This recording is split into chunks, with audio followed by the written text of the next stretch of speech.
Welcome back in the Super Week studio. I am joined by Matt Gershoff, founder of Conductrics. I'm going to start with a little story, Matt. So first time I ever heard of Matt Gershoff was a Measure Camp London, and I think it's at least 8 years ago. And somebody said you should go to a session of Matt Gershoff. So I went, and you started writing formulas on the board. And I was like, where did I end up? But heaven. Yeah, right? Well, mostly confused. It was about A/B testing. It was about things that I truly didn't understand. But later that evening, you dumbed it down a little bit for us mortals, and you walked us through it. And I've gone through this experience multiple times where you have triggered me with a presentation where maybe I got half of it, and then afterwards I could come to you and ask questions, and then you were like, okay, wait, let me simplify this a little bit. And I have progressed over the years to better understand the complexities of what you deal with. This year you gave a talk together with Ezekiel from your team about multi-armed bandits. Correct, yep. And you also released a paper on K-anonymous A/B testing. That's right. If people are interested in the paper, they can probably just go to your LinkedIn. There's a link there. That's probably the easiest way. Yeah, it's on archive right now, so it's just a preprint, but we just wanted to put it out for the community if anyone's interested. So if I really dumb it down, K-anonymization means hiding in plain sight. Yeah, I think that's quite good. I think it's hiding amongst others who look exactly like you. So it's hiding within a group. So it's almost like, where's Waldo or Wally? I think the Brits have a different thing, right? But it's like, but there's a bunch of Waldos. So there's like different collections of like Waldos and dislike Waldos, but there's not just one. So you can't uniquely identify, or it's difficult to uniquely identify. But you did say the story. I do remember that first session in London Measure Camp, and that's not how it went down. You actually asked some pretty good questions. You were asking some good questions, and I think the formula time was when that other guy, there was some guy in that room who started like challenging. He was challenging you, yeah. It became a battle. And I was like, there was no battle. There was no battle. Yeah. Yeah. So, but the idea of K-anonymization actually comes from, I think there's a paper from Sweeney, and I forget the date. But the whole idea is, as you know, in the space, there's a lot of discussion about privacy. And the reason why I thought it might be useful just to put that paper out was, I think a lot of the conversation in our area in the analytics space is often around compliance, and which is extremely important, in part because these ideas of privacy by design are embedded within the GDPR. I think it's Article 25. And so these become sort of the law, and this is sort of, these are sort of design principles that we should build our applications around.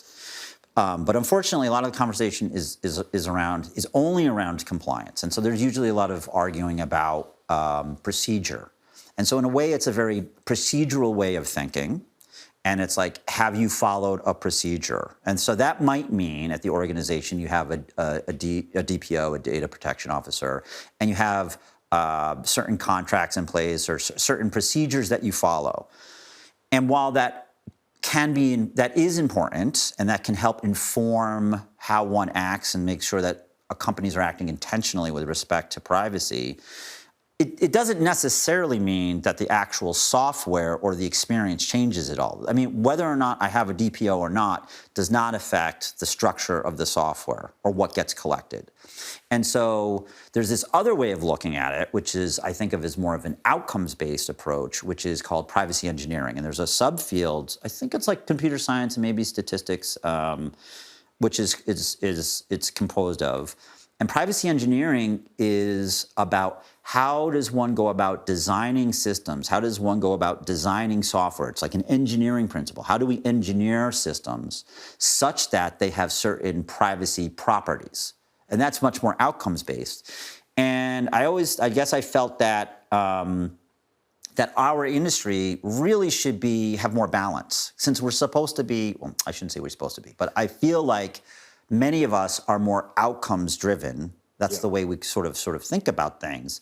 That gives us, coming at it from a privacy engineering standpoint, gives us agency.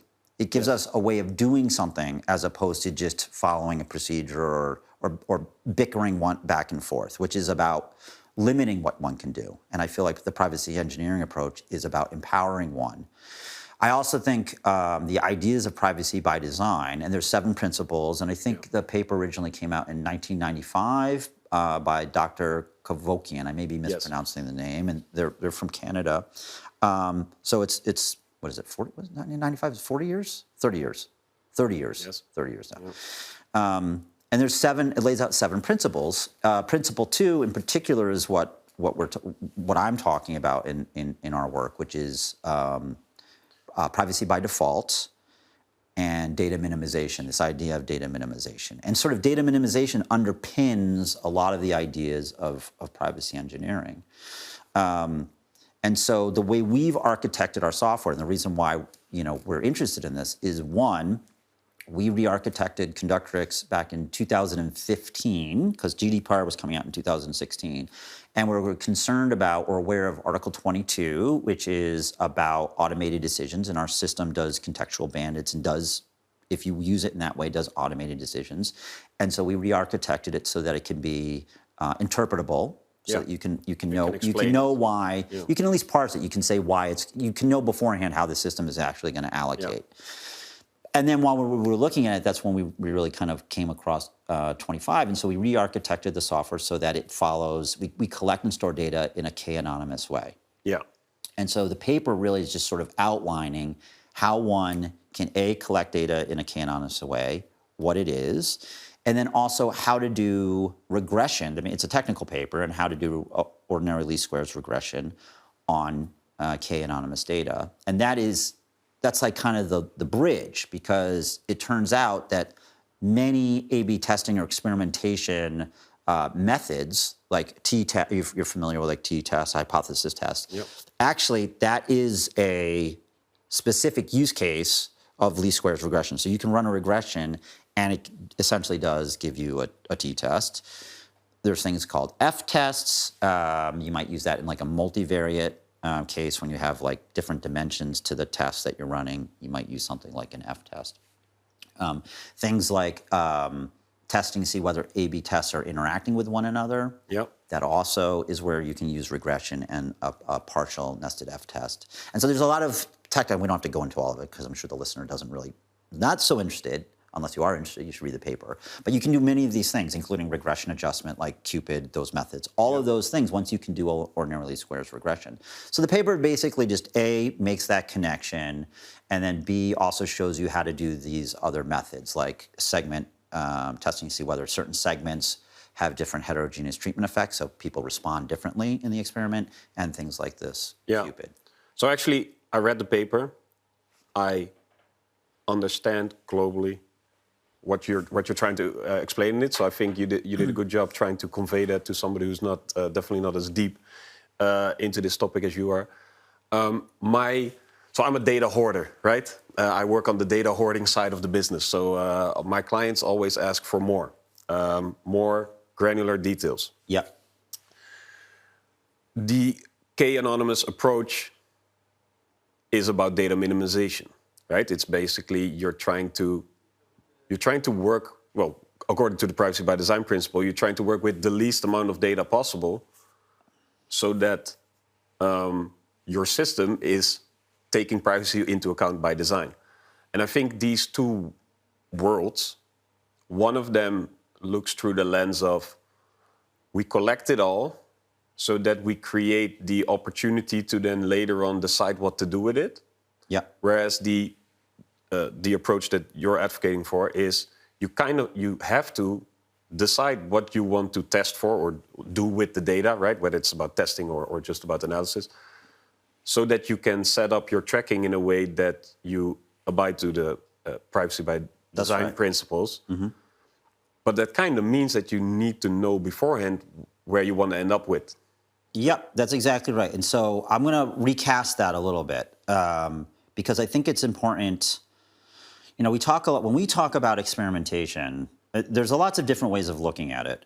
And for us, or our point of view, it may or may not be right, but we do believe this. And so this is our point of view, is that experimentation really is providing a sort of a principled procedure, a method, an exercise for an organization to sort of think and make decisions intentionally, to be cognizant about what it is that they're doing, and to be focused on the customer. So it's really about how do we maximize our value, the company's value, to the customer versus us being sort of exploitative and extracting. And I think privacy by design aligns with that because it's almost like good engineering and good design. I mean, you think about a very well-designed product, it's economical. It's been designed with intention, and everything has a reason for being there. Yeah. And I think that type of thinking, I think privacy by design also helps with that thinking, and I think that makes better product and that makes better experiences. And to the dichotomy, that tension, I really think ultimately it's not about being paternalistic. It's absolutely not about saying what one should do, other than the fact that it is the law that data minimization, it's encoded principle 2. That's just the way it is. I don't know what to tell you, but like that's the deal. And so one should at least be aware of it and decide what actually is important. And I think the approach that you're talking about, you called it hoarding. Just call it, you don't have to call it that. You don't need to be pejorative about it. But it is a data maximalist approach, as opposed to data minimize approach. And so that is inconsistent with the regulation and the principle of being respectful of an individual's privacy. When you're collecting a bit of data, it's implicitly you're asking somebody for something. And when you ask something for somebody, like someone comes in your home, or if it was like a restaurant, whatever, you ask them for something, you should have a reason why you're asking. Otherwise, you feel badly if someone asks you for something and they don't use it. Yeah? And so the whole idea is to be focused on the customer and be respectful. And the whole point, I think, often of the data maximalist approach is that it's really rooted in this implicit and not stated objective of maximizing optionality. And so really what you're doing is you're like, I want to just in case, there's this just in case idea, I want to have it. Why do you need it? I have no idea. And that to me indicates a non-thinking organization. You're doing stuff, you have no idea why. And so that's it's a fear-based. So one is you're making decisions based upon fear. I'm worried that we might have something. But why, if you can't tell a story as to why you should be collecting it, it probably is not going to have any value. And then secondly, I think there's magical thinking. And there's a fetish to having data and complexity. And it allows the company and the people who are doing work to point to, oh, but wait, just on the horizon, the analogy I like to use is it's the gambler who's losing at the table, and they're playing cards, and they keep losing money. They're bad at it. But it's that next hand. It's the next hand that they haven't played where there's the huge payoff and they're going to get all their money back. And that's, I think, underpins a lot of that mentality. It's FOMO. There's the fear part, but then there's also magical thinking. It's like the data somehow will have, the data that I don't have is where all the value is going to be. And it's rationalized often with, sort of fat tails, and there's like payoff structures are out in the tails. And that can be the case. And so if you have a reason as to why, but there are use cases where you need to collect the data. It's totally fine. And it's like, and there may be cases where I spoke at the privacy engineering and respect conference in Santa Clara last summer, and I gave my talk. And then there was someone else who came on, and he said, well, in our case, which is about risk adversarial attacks to a system, where one attack could bring the whole thing down, we need to have all of this data because we have to find the edges. And so there's absolutely use cases. There's cases where like a sort of a threat assessment. You do need to have all this data because there is an adversary who is probing around and is trying to find some sort of weakness. And that's a totally different use case, and that is fine. So it's not saying don't collect stuff. It's to be mindful about why you're collecting it. And also, I think there's good design in being, it's like, what is it? Necessity is sort of the mother of invention. And when you put constraints sometimes, you get a better solution because it forces you to like, how can we configure this limited set in order to achieve all of the objectives? And I'll point out that in privacy by design, part of the design principle is that you don't degrade the experience. So the only reason why we were willing to apply the K-anonymous approach was because you can still do, A/B tests and t-tests. You can still do heterogeneous treatment effects. You can still do things like Cupid. You can still do things like test to see whether A/B tests are interacting. You can, like our bandit algorithm is based on this K-anonymous approach. Because you can do regression analysis. You're not downgrading the user experience because of it. Yeah, our clients can still do all of these things. Now, there are certain use cases where it's not appropriate. So that's the other thing. I'm not saying that this is the only way. That's often what also happens. This is like, this is the only way, and everyone else, the way they're doing it is wrong. And that's not what I'm saying. I just think our point of view and what the types of problems we're trying to solve is that our software, it follows that design principle. I think, so I'm, conflict is not the right word, but so my incentives because of the business I run and what we do,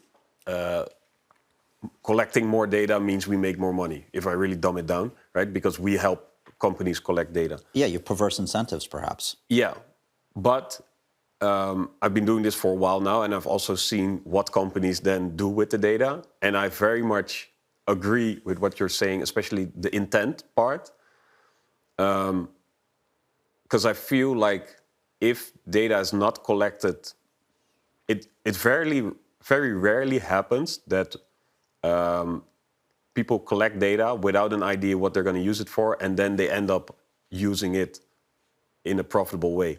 We very rarely see that happen. And what because people just take it for granted. Then it's there, and whereas when we flip it around and we have to really work for it with our clients, like we have to really explain why we want to track something in this way to achieve whatever, right? Those tend to be the use cases that are successful because everybody is aligned to it. Well, you've also thought about the problem. Yeah. There's a problem to be solved. Yeah, exactly. To collect all the data approach, there is no problem. Yeah. Other than maximizing optionality. Well, yeah, so you've thought about a problem. There is a problem there, but the problem is that maybe an education problem, right? So there is a fear of missing out. That's often the main trigger for us to be called like, hey, help us track everything, is fear of missing out. Like they know that their data is badly implemented and that they're missing a lot, and they just want it all. Yeah. How many good decisions are made based upon fear? Yeah, not How many? Yeah, probably not a lot. That's not a good. That's not a position of strength to be making decisions. Yeah. And I'll say, like one of the things you can do. I mean, is you could. I think it'd be perfectly reasonable to have an experiment where it's like we think. Not an A/B test, but like we think that if we had this additional granularity, that would be useful for this problem, right? Yeah. So you could just collect it in a limited basis for a time period, and then just do a quick analysis. Hey, does it look like this other thing is co-varies with this? Is this informative of something else? If it is, great. If it isn't, then don't bother. Or let's say you have a lot of data at a very fine level of granularity. And then you said, well, what if we downsampled that? So let's say you have something which is at, almost every single, it's like how much they've spent, right? And almost everyone has like a unique dollar amount. And what if you said, well, what if we downsampled that into like 10 buckets? Yeah. And we were using that data before to make some sort of prediction. And now let's see how much worse does our predictions, is it degraded when we do the same analysis, but with the downsampled? If it does, then you know that, well, we do need to keep this information. Yeah. Or the difference in those two models, whether or not that amount is worth keeping. Yeah, it justifies it, Yeah, because you've shown that you need it, perhaps. Yeah. Another thing that you can do that I think, rather than having to build the architecture this way, and I try to make that clear in the paper, is that even if sometimes organizations, they need to collect certain data for running the business. Yeah. It's not for analytics. It's not for anything else. It's like they have to process things. Yeah, if you have to send somebody a package, you need their address. That's right. And there's the exact number of minutes they're watching different videos, and that could be sensitive to different topics or who knows what. And maybe there's a curator. So the data is firewalled within the organization, and it's not accessible to the marketing teams or the analytics teams. But what you could do, and I kind of articulate that, is that you could construct k-anonymous subsets or data sets from the raw microdata, which is k-anonymous. And so rather than being at risk and having mirroring or copies of the fully detailed data, which might be leaking information if it got out, so you have to make sure that you're tracking all those data sets and whatnot. Here you could just have a k-anonymous subset and still do the analysis that you needed. And so it's not just that you have to build the system that way, to only collect data in a k-anonymous way. It's that you can also just have the data, but if it's already partitioned somewhere, you can release the data for analysis in this aggregated way. Now, again, I absolutely do not want to imply that this is appropriate for all use cases or some sort of magic or whatever, and you really have to think about it, and there's a lot of times it won't make sense. Or that k-anonymous data is like, we picked k-anonymous approach because it's a balance between being extremely simple and practical. But there are trade-offs. There's other approaches to data privacy, like differential privacy, which has certain privacy guarantees, but is much more, we feel, much more, it's not particularly suited to this use case, and it's much more complex to manage it, and it's quite complicated to actually understand what's going on. And so, it's sort of this balance. So, but I'm not saying that, I really want to be clear that this is not like the only way. But it is a way, and so it's just opening up an additional degree of freedom or an additional option, another path that you could use in certain use cases. When we started this conversation, you mentioned I'm going to translate it to you have the legal approach, right? So there's a legal construct with a lot of contracts and people evaluating stuff. Yeah, the procedural thing. And then there's the technical approach, right? Like how can outcomes. Yep. What I notice is if we can justify the business case, then a lot of things are possible at companies. But like you just gave the example of maybe you can downsample this data set if it turns out that that's good enough, then that's good enough, right? But there's not necessarily an economic incentive to the company to do that. How would you challenge companies to? I mean, I wouldn't challenge them. I don't care. So it's like if a company does not care about privacy by design, doesn't care about data minimization or Principle 2 or GDPR, they just don't give a damn. I don't know that. Then they don't give a damn. And I'm not going to. I mean, I don't care. Yeah. Like whatever. I wouldn't. That's not how I see the world, but. Yeah, that's their thing. Yeah, that's the thing. Like if you don't if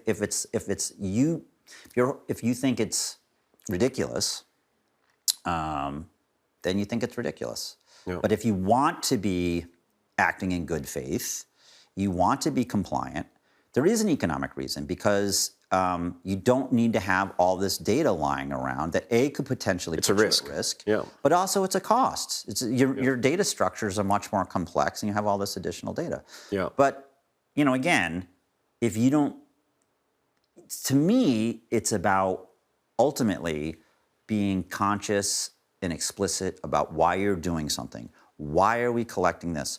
Why are we building this product? What is it that the customer needs? Why are we taking this action? Yeah. Have we thought about the problem? And I think, to me, that's ultimately the role of the analysts, or all of us. And so when people talk about, being concerned about losing their jobs to automation through AI and whatnot, if all your job is an operator of some software, and your job is to collect everything, then you're not providing any additional value in thinking about how our actions might be affecting the organization. And you lack what I think are the non-perishable skills, which is problem definition and making decisions at the margin. What's the marginal value of taking an action?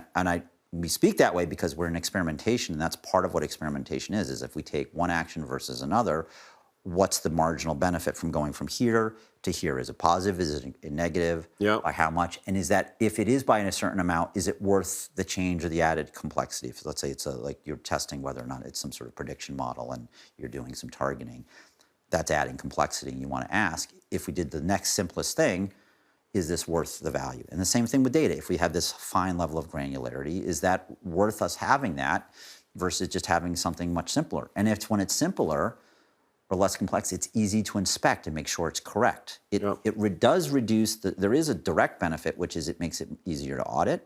It's easier to understand what's there. It's easy to interpret. It's easy to know whether something's wrong for error control, because you can just easily look at a quick histogram and you can scan it. Right? Yeah. I mean, all those things, there are a lot of benefits. I think that's a good note to close this conversation on. Basically, if you don't want to get yourself automated away by an LLM, think about intentionality of why you're collecting data. That's one of the things that will continue to set us apart and to make sure that we hopefully have another super week. We'll definitely have another super week. Matt, I want to thank you for all the information. Paper is online. People can just find it. Yeah, we'll put it up on our site, and you can check in LinkedIn. And it is fairly technical, but I think just this conversation, this conversation, though, I think is a lot of the ideas. Thank you. We're going to switch to the live stream on stage, where there's a talk about green analytics. Yeah, I was chatting with her over coffee, and I was a little disappointed I was going to have to miss some of that, but we'll watch it on the screen. Exactly. Thank you. Thank you. Bye-bye.